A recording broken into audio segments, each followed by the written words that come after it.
Trump's war on drug trafficking getting even larger in scale, the president declaring cartels as unlawful combatants, paving the way for wartime powers. 5:18 a.m., Minneapolis, Minnesota. A federal raid in the dark. A judge under secret surveillance. Encrypted routes. CJNG shipments. The largest breach in Minnesota's history. If you want the full truth behind this operation, hit like so this story reaches more people. And they're operating these networks around our entire country. So we are going to keep our entire country safe. We're going to protect all Americans. 6 kilograms of cocaine found inside the judge's own office. Carried by the woman appointed to uphold Minnesota law. This wasn't a cartel warehouse. This was the seat of justice turned into a supply line. This wasn't an outside threat. This was betrayal wearing a judicial robe. If you want to see how deep the rot goes, we go deeper. 5:18 a.m. Minneapolis was quiet and cold. Frost coated the car windows. And nothing on the street signaled trouble. But a federal raid had already begun. Unmarked cars pulled up outside Judge Layla Mahad's office. Doors opened, heels clicked on the pavement, and FBI and D agents entered without a sound. A battering ram smashed through the reinforced door. The building shook, and family photos beside the American flag swayed. A reminder of an oath once sworn, now broken. Agents swept room by room. Drawers were emptied, and lights cut through the darkness. Behind a false wall, they found 6 kilograms of tightly wrapped cocaine and 7 firearms stored in phone-lined cases. Then came the shock. A hidden safe covered in dust was opened to reveal $81 million in sealed cash. On the desk, an unlocked phone flashed encrypted messages, routes, dates, and commodity codes tied to CJNG shipments. This was betrayal built inside the law. If you want to see more of this network, click like and comment yes below to support the channel and help produce more content. The deeper agents dug, the more terrifying the picture became. Judge Layla Mahad, 49, is Somali. She had not been trapped or blackmailed. She had built the door, held it open, and chose it against the country that had given her power. She was an architect of a network. In 6 years, more than $61 million in cash plus another $118 million in suspicious transfers moved through 29 shell companies registered in Minnesota, Wisconsin, Panama, and Curacao. Not one of those companies sold a product. Not one had a phone number. Yet they handled more money than some banks. Every dollar came from one source, CJNG cartel routes. The people involved were not nameless gang members on street corners. They were officials invited into the system. A bank director approved transfers at midnight. A local police chief signed special access forms for cargo screening. And in the shadows of these approvals, trucks rolled, shipments moved, and cash flowed back. This was not bribery. This was system design. At 2:17 a.m., cameras caught Judge Layla Mahad entering a dark community center through a side door. No lights, no security. 3 men followed. One was later identified as Abdi Khalif, 36, wanted in 2 states for armed robbery. They stayed 17 minutes. No words, no bags, only doors opening and closing, and the unmistakable sense of a deal happening in the dark. Then agents uncovered the darkest layer. Layla was not only moving narcotics, she was importing men. More than 580 Somali nationals had entered Minnesota through channels connected to her network. Not families, not refugees, young men with criminal histories, gang tattoos, and military scars. Within 16 months, 57 shootings, 91 armed robberies, 9 overdose deaths, 22 forced prostitution cases, all traced to the same cluster of recruits. One attack outside a supermarket in Bloomington left 2 grandparents wounded. Police later learned one of the shooters carried a PCA badge issued by a care clinic that billed Medicaid for $1.7 million in fake services. Money meant for elderly Americans was used to finance armed violence. The line between law and crime had not just blurred. It had been erased by the very judge entrusted to defend it. A judge didn't just break the law. She built a system around it. If that makes you uncomfortable, you're not alone. Comment, system, and stay here. At dawn on a Thursday, the investigation no longer lived in files and evidence rooms. It grew legs, wheels, uniforms, and orders. What had begun as a quiet breach inside a judge's office transformed into Operation Northern Razor. A full-scale federal strike intended to cut through an infection spreading across Minnesota. For weeks, maps had been pinned across a wall in the emergency command center. Red dots, blue arrows, circles around warehouses, clinics, apartment blocks, garages, and 2 riverfront piers. None of these places looked dangerous from a distance. They were ordinary buildings, the kind people drove past every day. But behind the walls, a cartel economy was operating, protected by signatures, permits, and silence. At 4:03 a.m. across the state, phones buzzed with a single command: immediate attack. More than 100 federal and local units moved at once.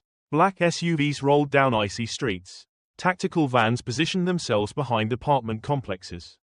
Highway patrol blocked exits. A Bell helicopter hovered above a line of warehouses near the river, its blades scattering powder snow into the dark. The first strike landed in a former trucking depot outside Brooklyn Park. The building looked empty, a forgotten property with rusted signs. But when agents breached the side door, they found industrial packaging machines, barrels of cutting agents, and pallets of sealed boxes waiting for distribution. 2 men attempted to run between storage rows, but K9 teams intercepted them before they reached the exit. On a metal desk, a shipping manifest listed medical supplies destined for a clinic that did not exist. 20 miles south, another team hit a converted church basement. Stained glass windows glowed faintly as dawn approached. Yet the scene inside had nothing to do with worship. Plastic tubs of pills, vacuum sealers, and cash counters filled the room. The air smelled of chemicals. A volunteer who had arrived early to prepare coffee froze when he saw agents. He was not armed, but he was terrified. Behind a wall, investigators found evidence that the building had been used for nighttime handoffs organized through coded text messages. The most violent resistance came at a house in Burnsville. When tactical units advanced, 2 figures burst from the garage. Sprinting across the yard, snow flew under their feet. They carried no flags, no colors, just the instinct of flight. One vaulted a fence and tried to disappear into the tree line, but a drone overhead locked a white crosshair on the moving figure.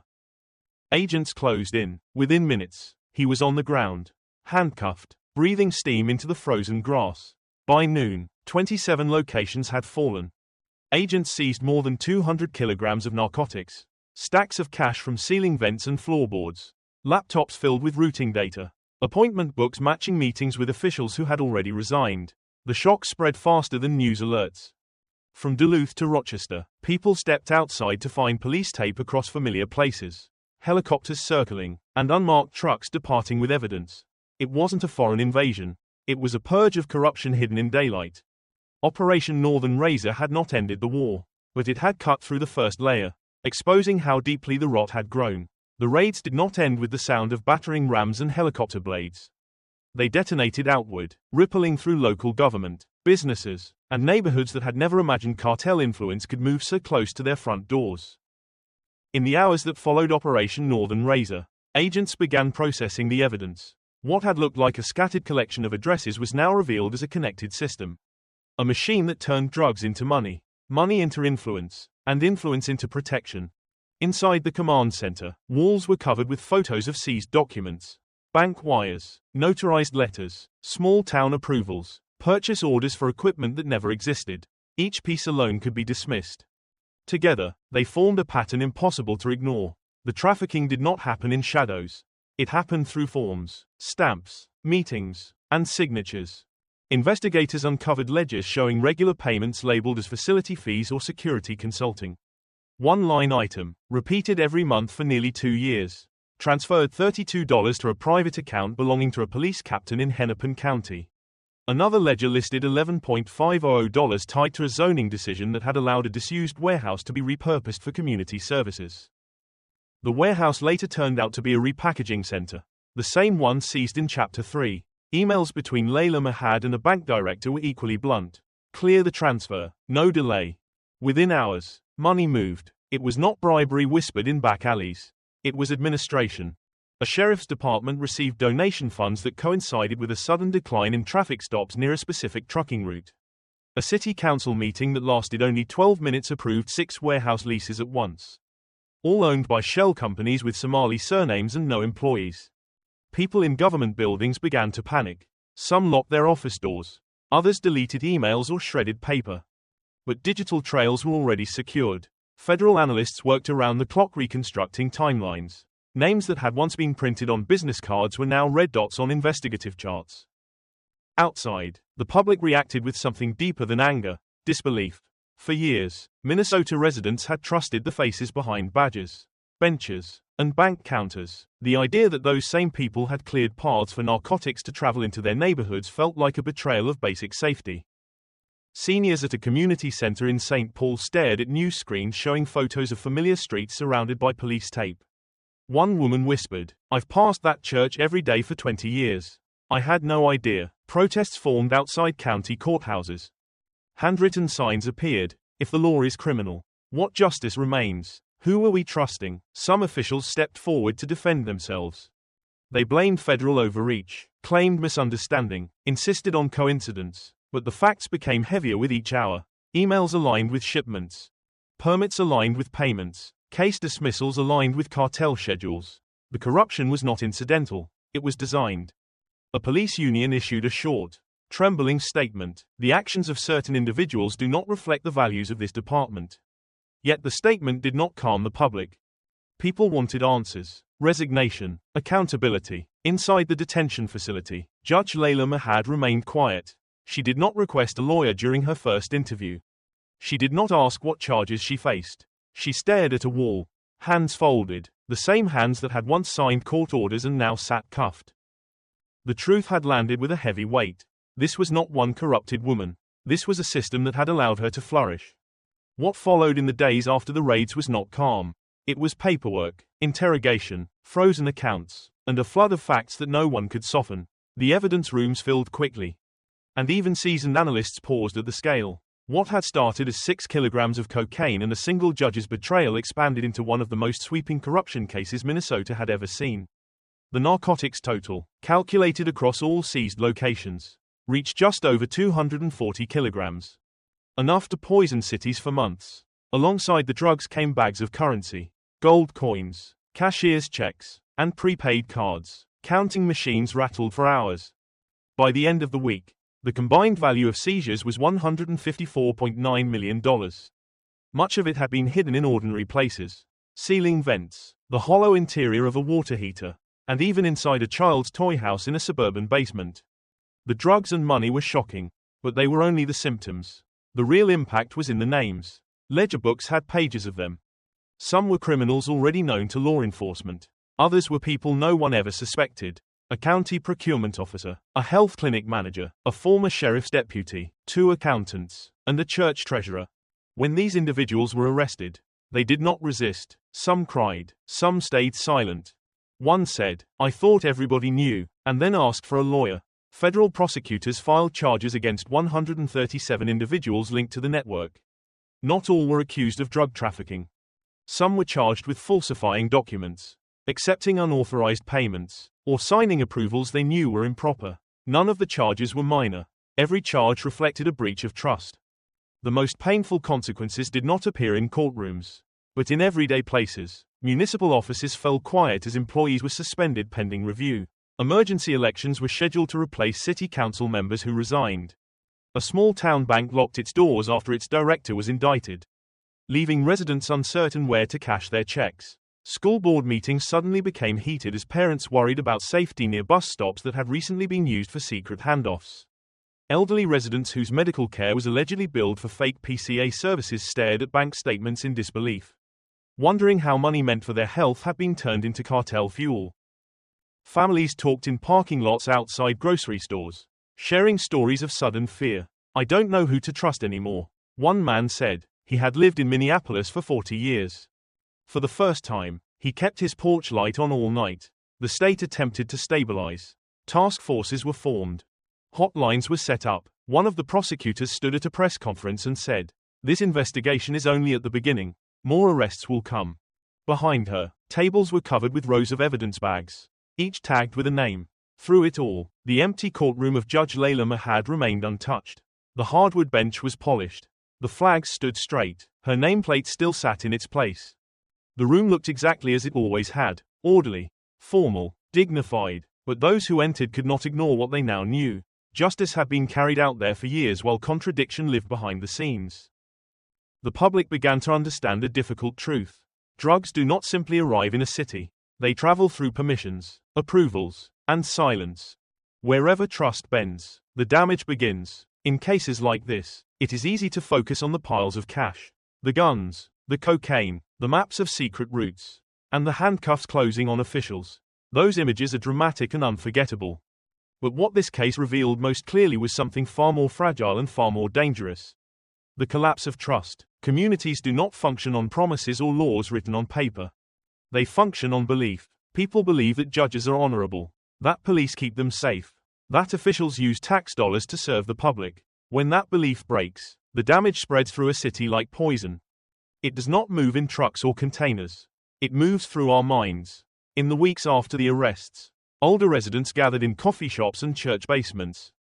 They spoke quietly, with worry in their voices. Many had come to Minnesota decades ago, raised children, buried spouses, and believed they lived in a place where the law protected them. Now they looked at headlines that spoke of falsified medical services, bribes, and violence carried out by men who had been welcomed as newcomers. They felt betrayed not twice, but 3 times, by criminals, by the system that enabled them, and by the officials who were supposed to defend the system. What began as a drug case became something deeper. A lesson about institutions. There is a special kind of harm when those entrusted with power use it against the people. Crime in the streets frightens families, but crime in the courthouse shakes faith in the very meaning of justice. A city can repair a broken window or close a dangerous alley. It is far harder to repair belief. Yet through all the fear and anger, another truth emerged. The system did not fall quietly. It fought back. Agents worked before dawn, analysts traced every dollar, and witnesses spoke even when it was difficult. A retired nurse from St. Paul walked into a federal office and handed over records she had kept for 3 years because something didn't feel right. A young police officer refused a gift envelope and instead filed a report. A bank clerk printed transaction histories at midnight, tears in her eyes, because she could no longer accept what she was seeing. That courage mattered. Operation Northern Razor did not happen because one agency decided to act. It happened because ordinary people refused to close their eyes. They noticed, they questioned, they spoke. Every voice, every small decision became part of a wall against corruption. The raids, the charges, the seizures, they were the visible part of a battle that had begun long before the first door was kicked open. In the end, Judge Layla Mahad sat in a federal holding cell, silent. She did not shout, deny, or explain. She simply lowered her head as though she finally understood the weight of everything she had helped build. Outside the facility, a reporter asked an agent, "Is this the end?" The agent paused before answering. "No," he said, "this is the beginning. The system is still worth fighting for. Because justice is not a building or a bench or a title. It is a promise kept alive only when people choose to protect it." When the raids were over and the headlines began to fade, a deeper silence settled across Minnesota. Not the silence of peace, but the silence that comes after a storm. When people walk outside, look at the collapsed walls, and wonder how long the damage had been building right in front of them. Families watch the evening news with disbelief. 26 dirty cops, more than 100 arrests, hundreds of kilograms of narcotics, over $150 million seized. But the true cost was not measured in cocaine bricks or stacks of cash. The true cost was trust. For years, Judge Layla Mahad walked into a courtroom wearing a robe that symbolized fairness, duty, and protection. She swore an oath under the American flag. That oath became a disguise. Behind it, signatures were traded, doors were opened, and routes were cleared for shipments that poisoned neighborhoods from Minneapolis to Rochester. This was not an accident and not a misunderstanding. This was a system, quiet and carefully designed, using paperwork instead of bullets. No shootouts, no explosions, only forms, approvals, and silence. In the days after the raid, the political fallout began. County boards called emergency meetings. State legislators demanded answers. 2 police unions issued statements insisting that the actions of certain individuals do not reflect the department. Yet the public did not calm. Outside the courthouse, protesters held signs in the freezing air. If the law is criminal, what justice remains? And who protects us when protectors fail? Reporters shouted questions about how deep the network reached. No one could give a number. That uncertainty frightened people more than the drugs ever did. This case became more than narcotics. It became a warning. When institutions collapse, it is rarely sudden. Collapse begins slowly. One ignored complaint, one approval signed without questions, one official who looks away because it is easier. Corruption does not walk through the front door with a gun. It walks in with a smile. attends community dinners, shakes hands, and talks about public service. It hides in paperwork, budgets, donations, and sealed envelopes. That is why this breach felt so personal. It was not foreign soldiers or masked criminals. It was professionals, respected and trusted, who used their positions against the very people they were meant to serve. Yet another truth emerged. The system did not fall quietly, it fought back. Agents worked before dawn, analysts traced every dollar. Ordinary citizens refused to stay silent. A nurse saved records because something felt wrong. A young officer refused an envelope. A bank clerk printed transactions with tears in her eyes. That courage mattered. It was the invisible foundation under Operation Northern Razor. In the end, Judge Mahat sat in a holding cell, head lowered as if she finally understood the weight of everything she helped build. A reporter asked an agent outside, "Is this the end?" The answer was simple: no, this is the beginning. The system is still worth fighting for. If you believe that too, hit like so this story reaches more people and comment "Justice" below. This fight continues.